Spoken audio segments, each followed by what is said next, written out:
Hi friends, இன்றைக்கி நான் மனசு நிறையவா ஒரு படம் பார்த்தேங்க. நம்ம தனுஷ் அடி ரிலீஸ் ஆகிருக்கிற குபேர மூவி பற்றி தான் சொல்கிறேன். ஃபர்ஸ்ட் இந்த படம் எப்படி இருக்குன்னு சொல்கிறதுக்கு முன்னாடி இந்த படத்தை டைரக்ட் பண்ண டைரக்டர் சேகர் கமல் அவருக்கு ரொம்ப ரொம்ப நன்றி. பிகாஸ் என்னோடய தனுஷ் எனக்கு ரொம்ப சூப்பர் படத்தை கொடுத்துருக்காரு, நல்ல பர்ஃபார்மன்ஸ் எல்லாம் கொடுத்துருக்காரு. அது ரொம்ப ரொம்ப நன்றி சொல்லிக்கிறேன். ஃபர்ஸ்ட்டு இந்த படத்தில் ரைட்டிங் பார்ப்போம். இந்த படத்தோட ரைட்டிங் ரொம்ப சூப்பராக இருந்துச்சுங்க. பிச்சைக்காரங்களாக இருக்கவங்க செத்து போனால் கூட அவங்களுக்கு கிரமேஷன் பாதில் கூட எவ்வளோ கஷ்டம்னு சீன்ஸ் வச்சாருப்பாருங்க. அங்கே நிற்கிறார், அந்தளவுக்கு செம்மையாச்சு சீன்ஸ்லாம். தென் தேவான்ற கேரக்டர் மேலே அனிமல்ஸு அவ்வளோ பாசமாக நன்றியோட இருக்கிற மாதிரி சீன்ஸ்லாம் வச்சதெல்லாம் செம்ம சூப்பர் ஐடியா. டைலாக்ஸ்லாம் ரொம்ப சூப்பர், டைலாக்ஸ்லாம் கூட செம்மையாக இருந்துச்சு, நல்லா ஹார்ட் ஹிட்டிங்காக இருந்துச்சு, நல்லா இருந்துச்சு.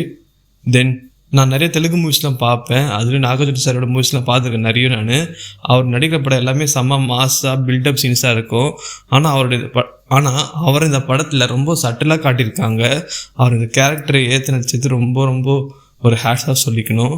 அவரோட கேரக்டர் வந்து கிரே ஷேட் கேரக்டருங்க, நல்லவரும் கெட்டவரும் அந்த மாதிரி மிக்ஸ் பண்ணி கேரக்டரு.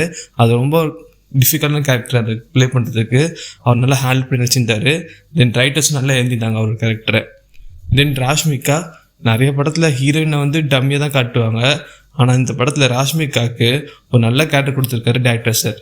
தென் டெக்னிக்கல் டிபார்ட் எல்லாருமே நல்லா பண்ணியிருந்தாங்க. தென் யாரையோ சொல்லாமல் விட்டேனோ நோ மை தனுஷனா யூ பியூட்டி, செம்ம பர்ஃபார்மன்ஸுங்க. அந்த ஃபஸ்ட்டு ஷாட்லேருந்து லாஸ்ட்டு கிளைமேக்ஸ் வரைக்கும் அந்த தேவா கேரக்டரே வாழ்ந்துருக்காரு மனுஷன். இவர் ஒரு மாஸ் ஃபேன் பேஸ் உள்ள ஒரு ஆக்டரு, ஆனால் இவருக்கு இந்த படத்தில் ஒரு மாசான சீன் கூட இல்லாமல், ஒரு பில்டப் சீன் கூட இல்லாமல் நடிச்சிருக்காரு. இவர் இந்த மாதிரி கேரக்டரில் தைரியமாக நடிச்சதுக்கும் அவர் போட்ட அவ்வளோ ஹார்ட் ஒர்க்காக இந்த படம் பெருசாக ஜெயிக்கணும். ஓகே, படமாக பார்க்க எப்படி இருக்குன்னு கேட்டிங்கன்னா, ஃபர்ஸ்ட் ஆஃப் நல்லா த்ரில்லாக போகும், ரொம்ப இன்ட்ரெஸ்ட்டாக போகும், ஹைலி சாட்டிஸ்ஃபைடு சொல்லலாம்.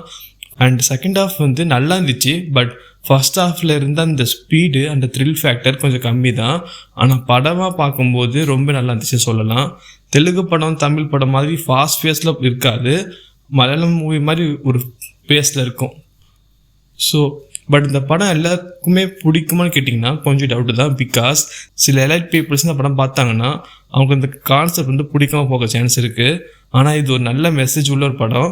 ஸோ ஓவராலாக குபேரா டீமுக்கு நான் தேங்க்ஸ் சொல்லிக்கிறேன் for giving this wonderful message movie. Treat every beggars as equal as every human being. நான் இந்த படத்துக்கு கண்டிப்பாக 4 ஸ்டார்ஸ் ரேட்டிங் தருவேன். நீங்கள் இந்த படத்தை உங்கள் ஃபேமிலியோட தாராளமாக போய் பார்க்கலாம். தேங்க்ஸ் ஃபார் வாட்சிங் வீடியோ. பை.